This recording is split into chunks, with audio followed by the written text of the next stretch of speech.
नमस्कार, नेपाल लाइभको समय संवादमा यहाँलाई हार्दिक स्वागत गर्दछु। म सबिन मिश्र।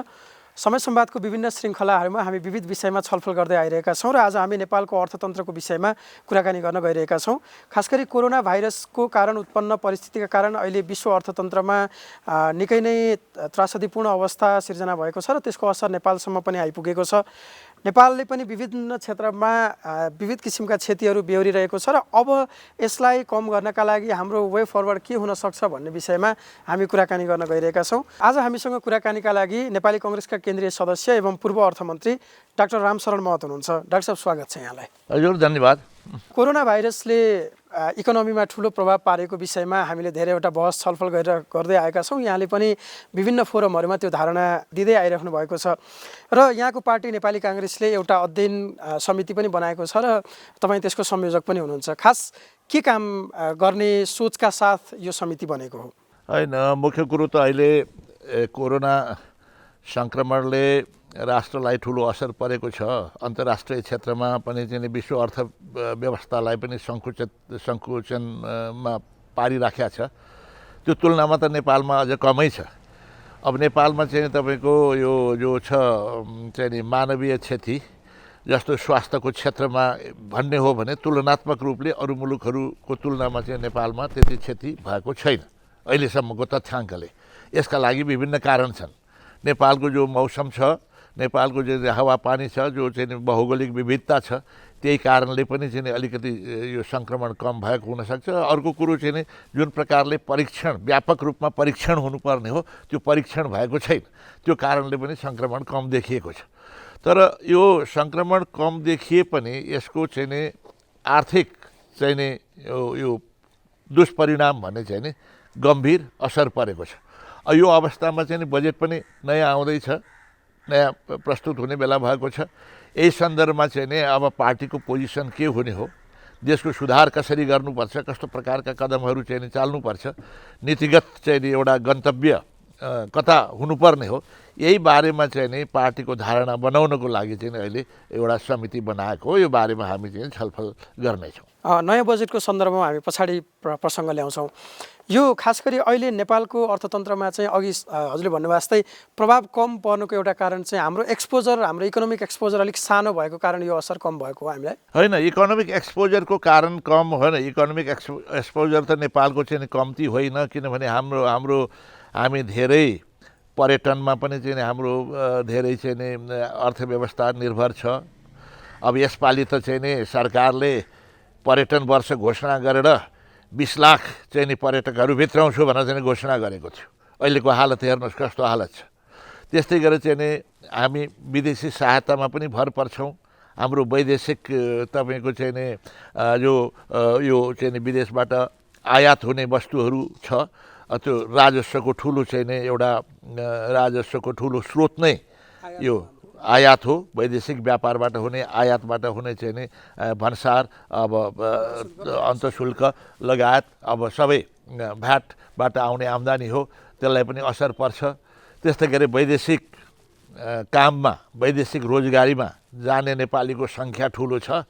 यद्यपि यो सङ्ख्याको बारेमा 50 लाख छन्, 60 लाख छन् भनेर हल्लाखल्ला पनि गर्छन्। त्यो कुरो चाहिँ सत्य होइन। मेरो विचारमा 20, 25, 30 लाख म्याक्सिमम् त्यतिसम्म होलान्।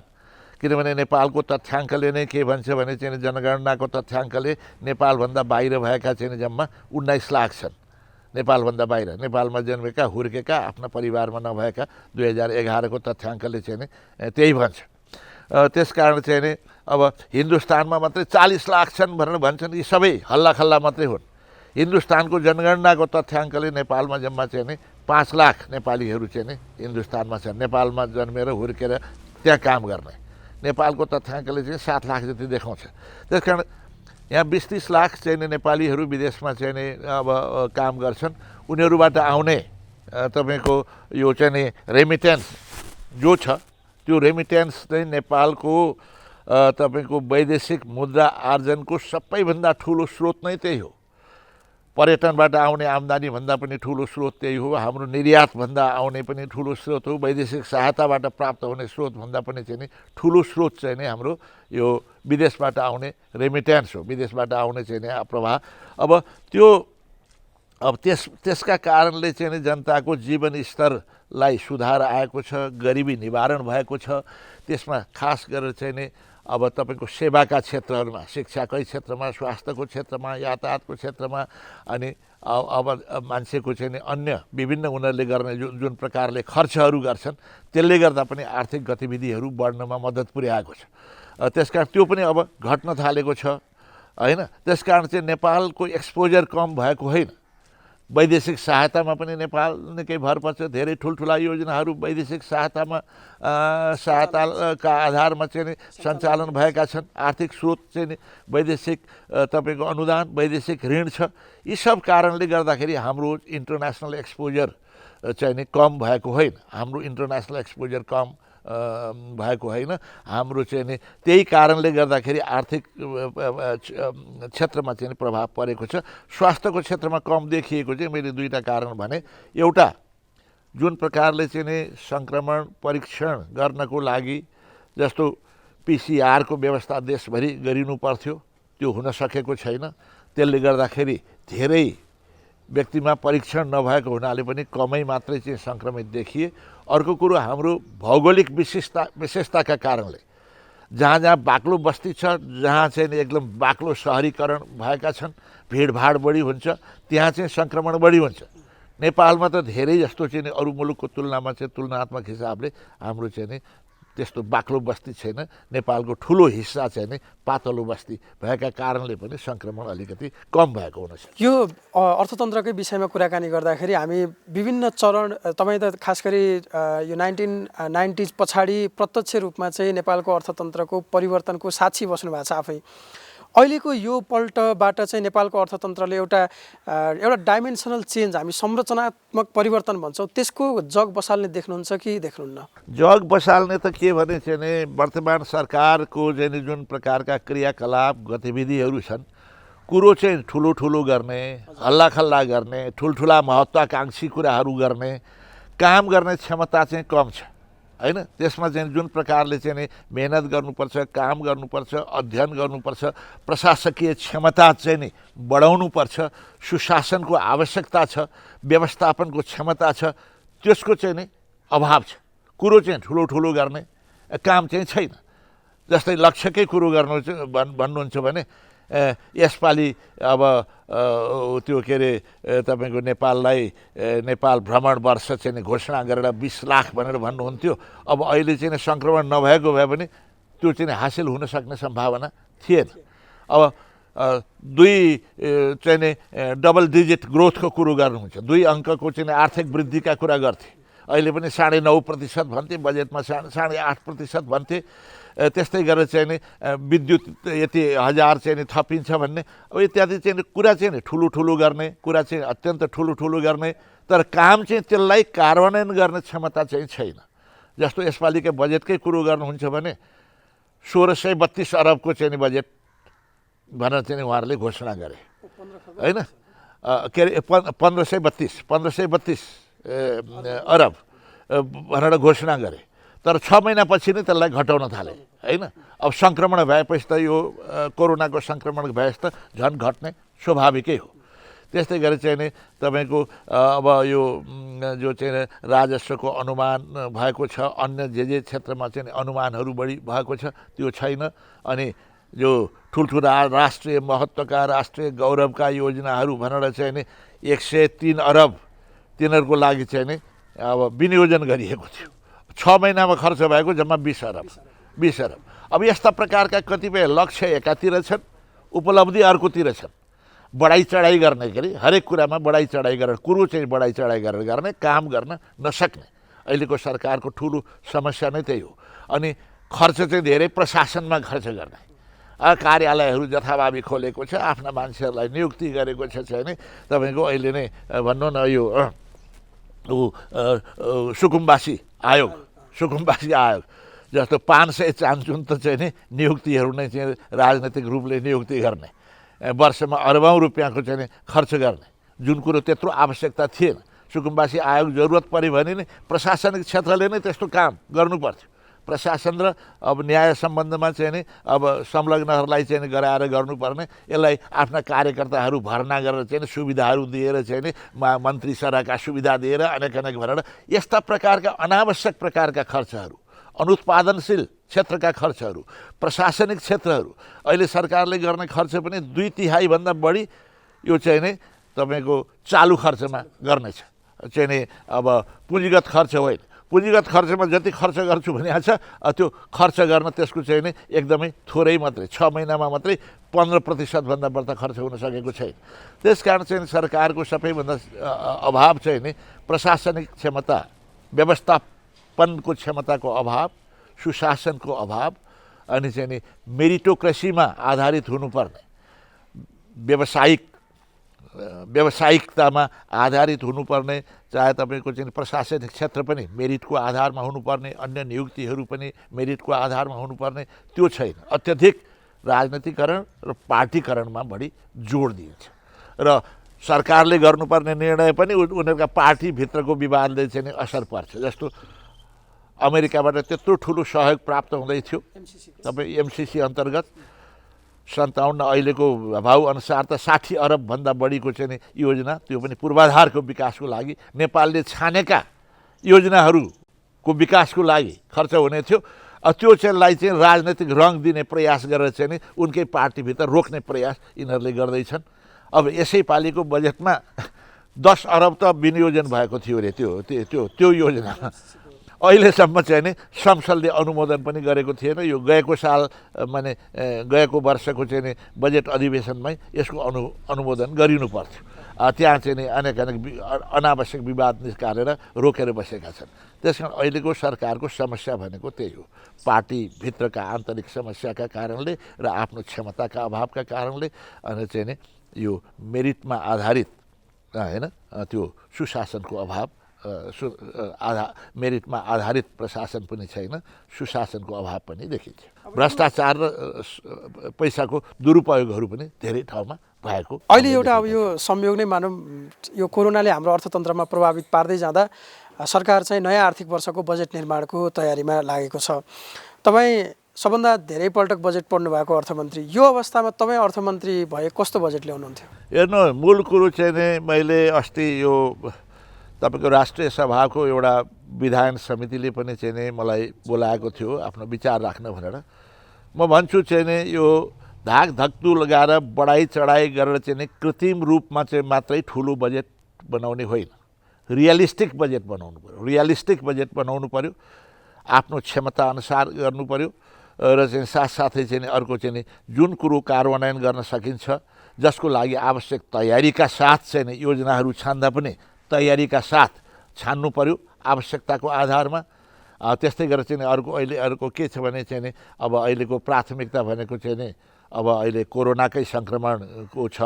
अब त्यसलाई स्वास्थ्यको क्षेत्रमा चाहिँ नि सुधार गर्नको लागि बढी प्राथमिकता त्यसमा दिनु पऱ्यो। यो चाहिँ नि सङ्क्रमण रोक्नको लागि अब यो तपाईँको कोरोना भाइरसको परीक्षण, ट्रेसिङ, ट्र्याकिङ गर्ने, ट्रिटमेन्ट गर्ने, त्यसकै स्वास्थ्यका विभिन्न तहमा चाहिँ नि अब त्यसलाई स्तरोन्नति गर्नु पऱ्यो, स्वास्थ्य सेवाको स्तरोन्नति गर्नु पऱ्यो त्यहाँ। त्यसको साथसाथै अहिले यो तपाईँको चाहिँ लकडाउनको कारणले गर्दाखेरि सारा अर्थव्यवस्था चाहिँ नि रोकिएको छ, आर्थिक गतिविधिहरू रोकिएको छन्। दैनिक ज्यालाको भरमा जीवन निर्वाह गर्ने चाहिँ नि गरिब परिवारहरू छन्, उनीहरूलाई क्षतिपूर्ति पनि गरिदिनु पऱ्यो, उनीहरूलाई राहतको व्यवस्था पनि गरिदिनु पऱ्यो। अब त्यसको साथै अर्को कुरो चाहिँ नि आर्थिक गतिविधिहरूमा चाहिँ नि एउटा पुनरुत्थान गर्ने काम पनि गर्नुपर्छ। त्यसको लागि गर्नुपर्ने काम के हो? तपाईँले देख्नुभएको यो गर्नुपर्छ भन्ने तपाईँको सुझाव के हो? मैले त अब यसमा दुईटा पक्ष छ। एउटा भएका सरकारका जो चाहिँ नि सीमित साधन छ त्यसको अधिकतम उपलब्धि हुने गरेर, अधिकतम प्रतिफल हुने गरेर त्यसको व्यवस्थापन गर्नु पर्यो। बजेटको बाँडफाँड त्यही हिसाबले गर्नु पर्यो र साथसाथै कार्यान्वयन पनि त्यही हिसाबले गर्नु पर्यो। अब त्यो हो, त्यसको लागि स्वास्थ्यको क्षेत्र हो। अब चाहिँ नि त्यस्तै गरेर चाहिँ नि अब पूर्वाधारका चाहिँ नि जति पनि क्षेत्रहरू छन् सबभन्दा ठुलो पुँजीगत लगानी चाहिँ पूर्वाधारमै गरिने हो। पूर्वाधारका योजनाहरू छान्दा पनि के हुनुपर्छ भने चाहिँ नि जुन योजना पहिलेदेखि नै चालु भइराखेका छन् तिनीहरूलाई चाँडो सम्पन्न गर्नु पर्यो। त्यस कारण कन्स्ट्रक्सन म्यानेजमेन्ट निर्माण व्यवसायमा चाहिँ नि व्यवस्थापन राम्रो हुनु पर्यो। गुणस्तरीय रूपमा समयमा सम्पन्न गर्ने काम गर्नु पर्यो। विगतमा केन्द्रीय सरकारले नै स्वीकार गरेर प्रतिबद्धता जाहेर गरेका हजारौँ करिब 5000 जति योजनाहरू छन् ती अलपत्र परेर बसेका छन्। अहिले चाहिँ केन्द्रीय सरकारले पनि त्यसलाई लिएको छैन, प्रदेश सरकार स्थानीय सरकारले पनि लिएको छैन। त्यसको लागि चाहिँ नि वर्गीकरण गर्नु पर्यो। कुन योजना कुन सरकारले कार्यान्वयन गर्नुपर्ने हो, केन्द्रीय सरकारले, प्रदेश सरकारले, स्थानीय सरकारले सम्बन्धित तोकेर एउटा पुस्तिका नै निकालेर अनि यसको लागि सशर्त अनुदान केन्द्रीय सरकारले यसरी दिने भनेर चाहिँ उनीहरूलाई दिने अनुदान पनि यसलाई तोकेर पठाइनुपर्छ। त्यसकारण विगतमा भएका यसका ब्याकलग ठुलो धेरै योजनाहरू यस्ता रोकिएर बसेका छन्, तिनीहरूलाई प्राथमिकता दिएर सम्पन्न गर्ने। नयाँ योजनाहरू छान्दाखेरि त्यस्तो सोसियो इकोनोमिक फिजिबिलिटी हेर्ने, अध्ययन गर्ने, त्यसको लागि अरू जति पनि प्रिपेरेटरी कामहरू त्यसका कार्यान्वयनको लागि जुन प्रकारका तयारीहरू प्रिपरेसन्सहरू गर्नुपर्छ, जुन प्रिकन्डिसन्सहरू पुरा गर्नुपर्छ, त्यसलाई पुरा गरेर चाहिँ नि अब कार्यान्वयन हुन सक्ने अवस्थामा मात्रै त्यस्ता योजनाहरू घोषणा गर्ने। जथाभावी हावाको भरमा यो गर्छु र ऊ गर्छु भनेर चाहिँ तमासा चाहिँ बढी गर्ने होइन। व्यवहारिक हुनुपर्छ, रियलिस्टिक हुनुपर्छ। सरकारको त्यो हो। अनि मैले अगाडि भने सुशासन अब चाहिँ नि अनेक भ्रष्टाचार हुने चाहिँ नि के कमिसन तन्त्र र अनेकका चाहिँ नि विकृतिहरू चाहिँ अहिले देखिन्छन्। त्यसलाई बिल्कुलै रोकेर चाहिँ नि अब अनि साथसाथै चाहिँ नि प्रशासनिक क्षेत्रमा हुने धेरै खर्च, अत्यधिक खर्च छ, त्यसलाई रोक्नु पर्यो। अनावश्यक कार्यालयहरू बन्द गरे पनि हुन्छ, कतिपय गाभ्ने पनि आवश्यकता छ। सङ्ख्याहरू चाहिँ कतिपय कर्मचारीको सङ्ख्या घटाउनुपर्छ, किनभने अहिले त डुप्लिकेसन छ। त्यही कामलाई केन्द्रीय सरकारको नै कार्यालय, त्यही कामलाई चाहिँ प्रदेश सरकारले नै गर्ने। यही बारेमा कतिपय ठाउँमा कन्फ्लिक्ट अफ जुरिस्डिक्सनल कन्फ्लिक्ट छ, कन्फ्युजन पनि छ, विवाद पनि छ। अब यही सन्दर्भमा चाहिँ नि मैले सुनेअनुसार चाहिँ नि यो यही सरकारले गठन गरेको एउटा चाहिँ नि सार्वजनिक खर्च पुनरावलोकन आयोग छ। त्यो आयोगले कतिपय यो सिफारिसहरू गरेको थिए, सुझावहरू दिएको छ। त्यो सुझावहरू पनि चाहिँ यसले कार्यान्वयन गर्न सकेको छैन, किनभने उसले चाहिँ नि अब बढी खर्च चाहिँ नि यो विकास खर्चमा गर्नुपर्छ, पुँजीगत खर्चमा गर्नुपर्छ, प्रशासनिक खर्च घटाउनुपर्छ। त्यो सही हो। त्यसलाई चाहिँ प्रशासनिक खर्च र अनावश्यक खर्च चाहिँ नि यी चाहिँ नि यसलाई घटाएर खालि सुख सुविधा बढाउने, सुविधा भत्ताहरू बढाउने चाहिँ नि आफ्ना मान्छेहरूलाई भर्ना गर्ने यो प्रवृत्तिलाई चाहिँ नि रोक्नुपर्छ। यसबारे एउटा पक्ष भनेको तपाईँको यसरी सार्वजनिक खर्चको चाहिँ नि व्यवस्थापन सुधार गर्नु पर्यो प्रभावकारी ढङ्गबाट।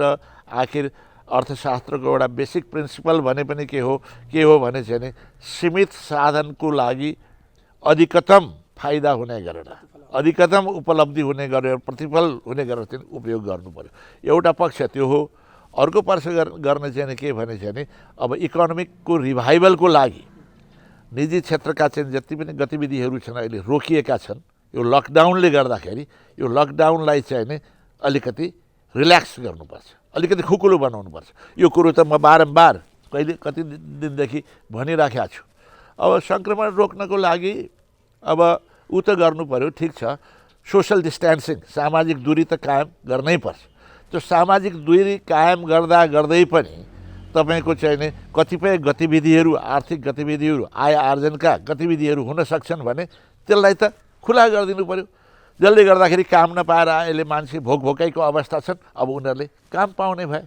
त्यस कारण चाहिँ अहिले हुन त अहिले अब केही अब रिल्याक्स गर्ने भनेर चाहिँ कुन उद्योगहरूलाई के पनि चाहिँ गर्न थालेको छ भन्ने सुनिन्छ। त्यो कतिसम्म प्रभावकारी ढङ्गबाट व्यवस्थापकीय ढङ्गबाट गर्छन्। जस्तो आफ्नो गाउँमा जान खोज्ने मान्छेहरू छन्, गाउँमा अहिले कृषि विकास, कृषिको लागि जनशक्तिको अभाव छ, जमिनहरू बाँझो छन् होइन धेरै ठाउँमा। अब गाउँमा मान्छेहरू जान्छन् भने त्यो जनशक्तिको अभाव हुँदैन, कृषि विकासको सम्भावना बढ्छ।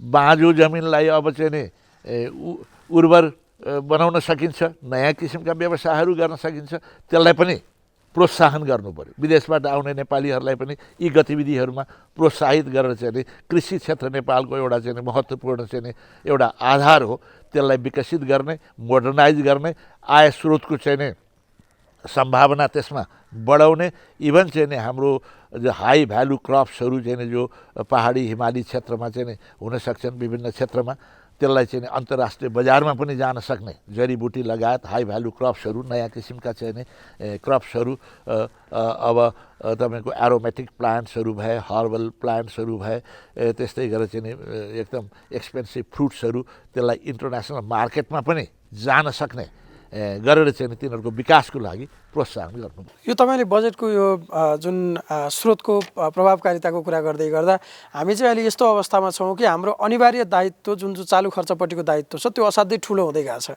चाहे त्यो सामाजिक सुरक्षा भत्ताको नाममा होस्, चाहे त्यो चाहिँ हाम्रो सङ्घीयताको व्यवस्थापनको नाममा होस्, हामी ठुलो खर्च त्यहाँ गर्नुपर्ने अवस्था छ। अनि अघि तपाईँले भन्नुभएको जस्तो कुरा उपलब्धि गर्नका लागि त सरकारले कहाँबाट ल्याउने त स्रोत? होइन, घटाउन धेरै, अहिले पनि धेरै घटाउन सकिने ठाउँ छ।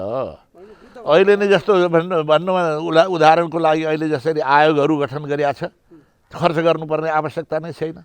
अहिले संसद विकास कोष भनेर चाहिँ अरबौँ चाहिँ रकम चाहिँ कति 10-12 अरब त्यसमा खर्च हुन्छ, प्रदेशहरूमा पनि त्यस्तै, त्यसलाई रोकिए हुन्छ। त्यस्तै गरी चाहिँ अहिले जुन प्रकारको चाहिँ प्रशासनिक चाहिँ एउटा संरचना एकदम ठुलो बनाएको छ, त्यो कामहरू डुप्लिकेसन दोहोरोपन गराएर चाहिँ नि विवाद सिर्जना गरेर त्यसलाई घटाउनुपर्छ। त्यसै भएर मैले अगाडि भने यो सार्वजनिक खर्च पुनरावलोकन आयोगले गरेका कतिपय यस्ता सिफारिसहरू छन्, त्यसलाई न्यूनीकरण गर्नुपर्छ।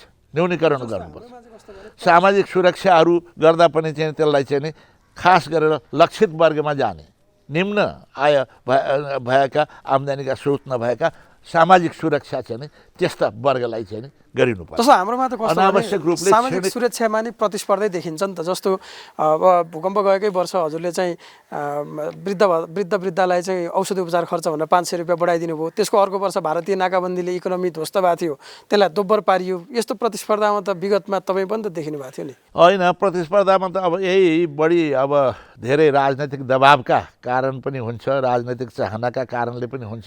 मैले जथाभावी चाहिँ त्यसरी वृद्धि गरेको छैन।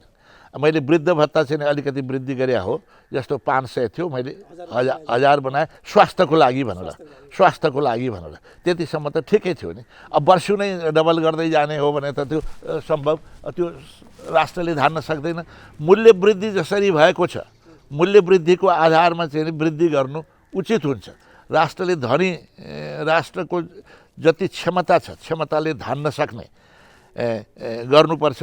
र साथै अर्को कुरो चाहिँ नि के भने चाहिँ तपाईँको चाहिँ नि अब ऋण बढाएर भविष्यका चाहिँ नि सन्तानलाई चाहिँ नि ऋणको बोझ बढाएर चाहिँ नि अनि अहिले सुविधा बढाउने, क्षणिक स्वार्थको लागि चाहिँ नि भोलिका सन्ततिको लागि कर बढाएर, भोलिको सन्ततिलाई बोझ बढाएर चाहिँ नि राष्ट्रिय ऋण बढाएर चाहिँ नि अनावश्यक क्षणिक स्वार्थको लागि चाहिँ नि गर्नुहुन्न, आवश्यकताको आधारमा चाहिँ नि गरिनुपर्छ। अहिले संसारभरि नै यो किसिमको समस्या देखिया छ। यसले चाहिँ हाम्रो वैदेशिक सहायता परिचालनको जुन त्यो ट्रेडिसनल विन्डो थियो त्यसमा केही परिवर्तन ल्याउने सम्भावना देख्नुहुन्छ तपाईँ? बाइल्याट्रल भन्दा मल्टिल्याट्रलतिर हामी केही हाम्रो एक्सपोजर बढ्ने त्यस्तो केही सम्भावना छ अझै? होइन, हेर्नुहोस्, पहिला त हामीले जहिले पनि मल्टिल्याट्रल सहयोगबाटै लिएका हौँ। बाइल्याट्रलबाट आउने चाहिँ धेरै चाहिँ नि ग्रान्टकै रूपमा आउँथ्यो, ऋणको रूपमा अत्यन्त थोरै मात्रै चाहिँ नि हामीले लिएका छौँ। ऋणको रूपमा लिए पनि जापान सरकारको जस्तो चाहिँ नि उनीहरूले चाहिँ के भने ऋणको रूपमा दिए पनि पछि फिर्ता नै नेपाललाई नै फिर्ता दिन्छ, अनुदानकै रूपमा। नेपालले जो रकम चाहिँ नि उसलाई बुझाउँथ्यो, अब 40 वर्षभित्र बुझायो भने ब्याज पनि नलिने, अब त्यो फिर्ता दिँदा पनि त्यही बराबरको चाहिँ नेपाललाई चाहिने सामान त्यही पैसाबाट नेपाललाई नै सहयोग उनीहरूले चाहिँ नि त्यसरी पुर्याउँथे। त्यस कारण बाइल्याट्रल लोन चाहिँ हामीले त्यति पहिला लिएको थिएन। अहिले त कतिपय मुलुकहरू बाइल्याट्रल लोन पनि दिन्छन्, जस्तो भारतबाटै होस्, अहिले एक्सपोर्ट इम्पोर्ट ब्याङ्कबाट चाहिँ चीनबाट पनि एक्सपोर्ट इम्पोर्ट ब्याङ्क आउँछ। अब यी एक्सपोर्ट इम्पोर्ट ब्याङ्कबाट प्राप्त हुने ऋण चाहिँ नि हामीले एसियाली विकास ब्याङ्क, विश्व ब्याङ्क जस्ता संस्थाहरूसँग लिएको ऋणभन्दा चाहिँ नि यसका शर्तहरू अलिकति कठिन छन्। अलि चाँडै पनि बुझाउनु पर्ने, ब्याज पनि अलि बढी हुनुपर्छ। त्यो किन्दा ठेक्का दिँदा पनि उनीहरूकै मान्छेलाई ठेक्का दिनुपर्ने, उनीहरूकै ठाउँमा ठेक्का दिनुपर्ने। अब चिनको ठाउँमा त अझ उनीहरूले नै तोकेको मान्छेलाई दिनुपर्ने। त्यस कारण यस्ता योजनाहरूमा सहयोग लिनै हुन्न भनेर त म भन्दैन, तर लिँदाखेरि चाहिँ राम्रोसँग अध्ययन गरेर, राम्रोसँग चाहिँ नि त्यसको फिजिबिलिटी अध्ययन गरेर, त्यसको चाहिँ नि रेट अफ रिटर्न्स, आर्थिक उपलब्धि प्रतिफल कति निस्कन्छ, त्यसलाई कसरी धान्न सकिन्छ, भोलि त्यसबाट ती योजनाहरूबाट चाहिँ नि भोलि प्राप्त हुने जुन प्रकारका प्रतिफल छन् त्यसको आधारमा चाहिँ नि उनीहरूलाई ऋण माने चुक्ता गर्न सकिन्छ। त्यसकारण चाहिँ त्यो सस्टेनेबल रूपमा धान्न सकिने रूपमा राम्रोसँग माने प्राविधिक र आर्थिक राम्रोसँग अध्ययन गरेर चाहिँ नि धान्न सक्दिने, दिगो रूपमा टिक्न सक्ने खालका चाहिँ नि आयोजनाहरूमा चाहिँ नि मात्रै हामीले चाहिँ नि ऋण लिनुपर्छ। खालि आकाशे कुरा गरेर ठुल्ठुलो योजनामा यो भनेर चाहिँ नि त्यसरी लिनु हुँदैन। हिजो तपाईँहरूले लामो समयदेखि एउटा संरचनाबाट जकडिएको अर्थतन्त्रलाई अर्को एउटा डाइमेन्सनमा परिवर्तन गराउनु भयो, जसको एउटा लिडिङ पोजिसनमा तपाईँ आफै पनि बस्नुभयो, जसले धेरैवटा ठुला नीतिगत परिवर्तन त्यसैको जगमा भए, जसले हाम्रो अर्थतन्त्रलाई आजको अवस्थामा पनि ल्याइपुग्यो। तपाईँले त्यसको धेरै राम्रो डिफेन्ड पनि गर्नुहुन्छ। अहिलेको सरकारले अथवा अहिलेको अर्थमन्त्रीले हिजो तपाईँहरूले 1990s पछाडि गरेको परिवर्तन जस्तो परिवर्तन आज गर्न सक्ने पोजिसन छ? होइन, हरेक ठाउँमा परिवर्तन गर्नुपर्छ भन्ने त जरुरी छैन। कतिपय ठाउँमा सुधार पनि गर्नु पर्ला, होइन। जस्तो हामीले जो नीति ल्यायौँ त्यो नीतिलाई अहिलेको सरकारले पनि स्वीकार गरेको छ। जस्तो उदार अर्थनीति, निजी क्षेत्रको प्रोत्साहन, विदेशी पुँजीको प्रोत्साहन गर्ने भन्ने अहिलेको सरकारले पनि त्यो गर्दैछ। अब अहिले म त्यसमा त के देख्छु भने मूल कुरो चाहिँ नि प्रशासनिक क्षमतामा सुधार गर्नु पर्यो, सुशासनमा सुधार गर्नु पर्यो, होइन। व्यवहारमा आचरणमा पनि देखाउनु पर्यो। मुखले मात्रै बनाएर भएन, कानुन मात्रै बनाएर भएन, त्यही अनुसारको चाहिँ नि तपाईँको आचरण व्यवहारमा चाहिँ नि पनि देखिनुपर्छ। तपाईँ लामो समय यो द्वन्द्वको कालमा पनि मुलुकको अर्थव्यवस्थाको नेतृत्व गर्नुभयो। अहिले परिस्थिति अलिक फरक छ। खास गरी यो समष्टिगत आर्थिक स्थायित्वको विषयमा हामीलाई अन्तर्राष्ट्रिय निकायहरूले कहिलेकाहीँ अलिअलि दबाब पनि दिने गरेका छन्। अहिलेको सन्दर्भमा हाम्रो सरकारलाई पर्न सक्ने दबाब र आर्थिक स्थायित्वको लागि गर्नुपर्ने काम के हो? होइन, दबाब त कस्तो दबाब हो? अब त्यसमा चाहिँ यही दबाब भन्न सक्दैन। अहिले त के दबाब आएको छ र त्यस्तो आवश्यक होइन। अब ऋण बढ्दै जान सक्छ, हाम्रो पेइङ क्यापेबिलिटी घट्न सक्छ। हेर्नुहोस्, ऋण त हेर्नुहोस्, हामीले त यति ऋण घटायौँ। हामीले चाहिँ नि पहिला 2048 सालमा पहिलोपल्ट हाम्रो सरकार बन्दाखेरि चाहिँ नि कुल घाँस त उत्पादनको 60% भन्दा बढी राष्ट्रिय ऋण थियो। त्यसलाई घटाएर हामीले चाहिँ आर्थिक सुधारहरू जसरी गर्न थाल्यौँ, जसरी आर्थिक गतिविधिहरू बढे, नेपालको आन्तरिक राजस्व बढ्यो, जसले गर्दाखेरि चाहिँ नि आन्तरिक राजस्वले नै हाम्रो विकासको, हाम्रो बजेटको ठुलो हिस्सा त्यसले नै धान्न पर्यो। विदेशप्रतिको निर्भरता हाम्रो घट्दै गयो।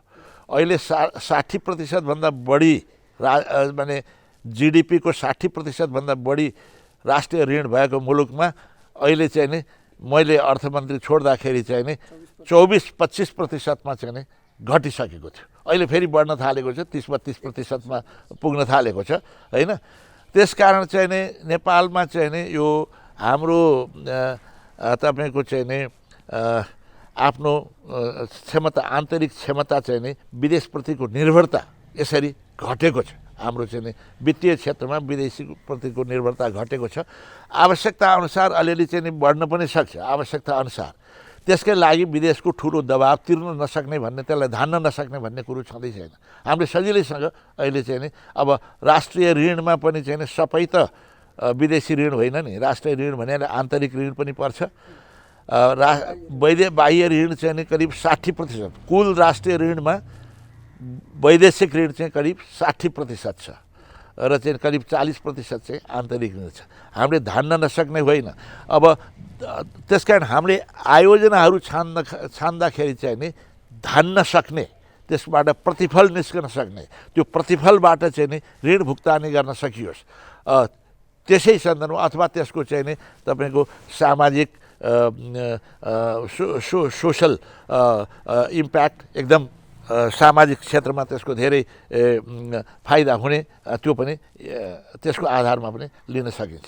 त्यस कारण मैले यातायातकै क्षेत्रको कुरा गर्दाखेरि चाहिँ नि रेलको लागि र अनेक लागि ऋण लिने होइन, बरु चाहिँ नि ऋण नै विदेशी सहायता नै लिने हो भने देशका सबै गाउँमा चाहिँ नि मोटर बाटो पुर्याउनु पर्छ पहिला, त्यसपछि आवश्यकता अनुसार चाहिँ नि रेल पनि ल्याउने, ठुल्ठुलो अरू गर्ने, यी कुराहरू हुन्छ।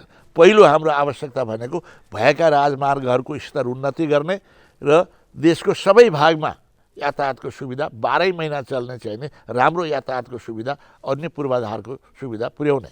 त्यसको लागि चाहिँ नि आवश्यक पर्याखण्डमा चाहिँ नि फेभरेबल शर्तमा सजिलो ऋण होइन, त्यस्तो चाहिँ नि एकदम महँगो ऋण होइन, सस्तो खालको ऋण जस्तो एडिबीबाट लिने लेस देन 1% इन्ट्रेस्ट रेट 30 वर्ष 40 वर्षमा तिरे पुग्छ, त्यस प्रकारका चाहिँ ऋणहरू चाहिँ हामीले लिनुपर्छ। होइन, मैले यो प्रसङ्ग किन उठाएको भने तपाईँले सुरुमै पनि भन्नुभयो हामी अब वैदेशिक मुद्राको हामी आम्दानी गर्ने हाम्रा मूल स्रोतहरू अहिले सुकेका छन्, विदेशमा काम गर्न गएकाहरू पनि फर्किने अवस्था आउँदैछ भनेपछि त हाम्रो त फरेन करेन्सी रिजर्भमा पनि त प्रश्न त अब भनेको दबाब त हामी त बढ्छ यसले त। अहिले पनि त्यत्रो घटिहाल्ने स्वाट्टै घट्ने अवस्था चाहिँ छैन। विदेशबाट आउने अहिले पनि सबैभन्दा ठुलो स्रोत चाहिँ नि विदेशमा काम गर्नेहरूबाट आउने रेमिट्यान्स नै हो, 800-900 अरब आउने हो। अब पहिला जसरी बढ्दै जान्थ्यो अब बढ्दै जाने सम्भावना छैन, केही घट्ने पनि सम्भावना छ। त्यो घटे पनि स्वाट्टै घट्ने चाहिँ नि अवस्था छैन। त्यसो भएर चाहिँ नि वैदेशिक तपाईँको चाहिँ नि मुद्रा कमाउनको लागि चाहिँ नि अरू सन्दर्भहरू पनि चाहिँ नि अरू क्षेत्रहरूलाई पनि अलिकति मेहनतका साथ हेर्नु पर्यो। हामीले आयात बढाउन सक्ने हुनु पर्यो, निर्यात बढाउन सक्ने हुनु पर्यो र आयातलाई प्रतिस्थापन गर्न सक्ने हुनु पर्यो।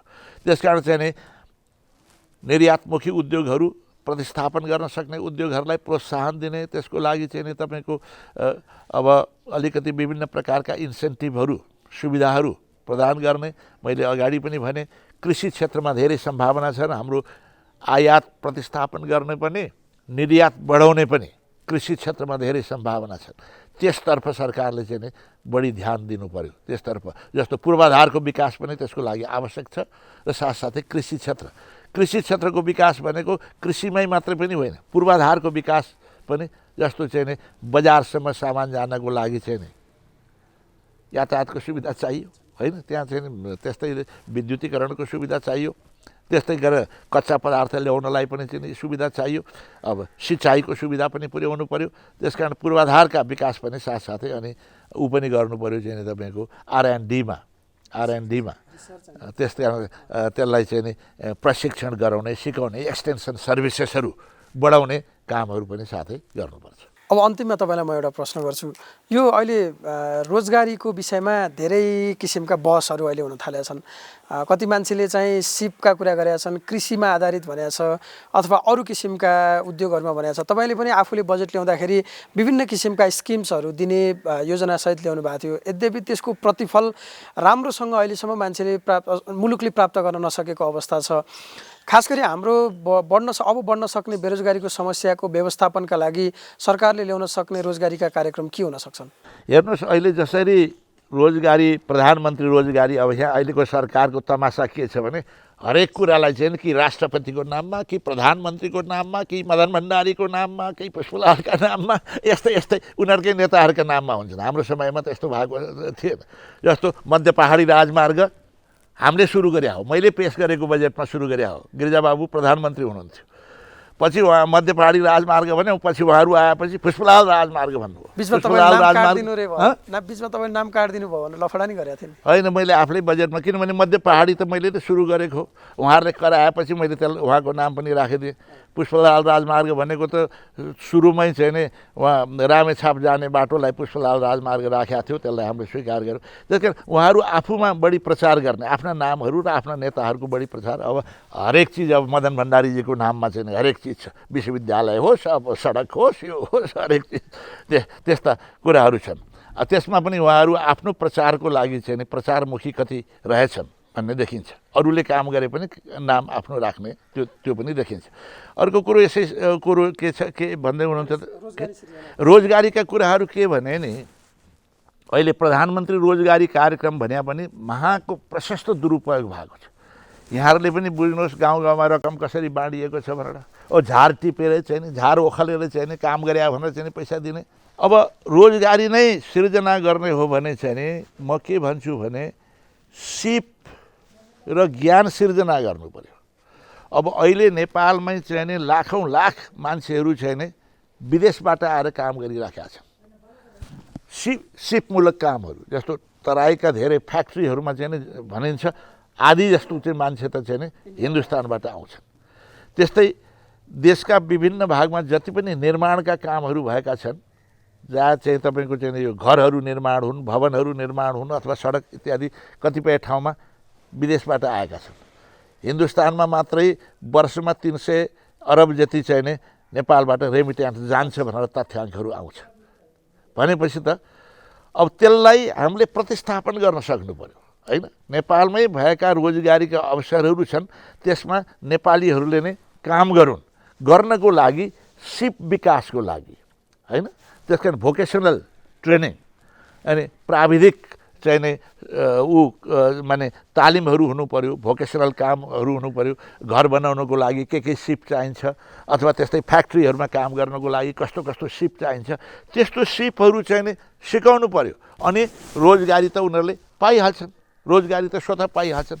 बजारको आवश्यकता अनुसार, बजारमा भएका माग अनुसार जे जस्ता गतिविधिहरू छन् ती गतिविधिहरूलाई चाहिने जुन प्रकारको जनशक्ति चाहिन्छ त्यो जनशक्ति सिर्जना गर्ने तालिम सरकारले दिनुपर्छ रोजगारी विकासको कार्यक्रममा।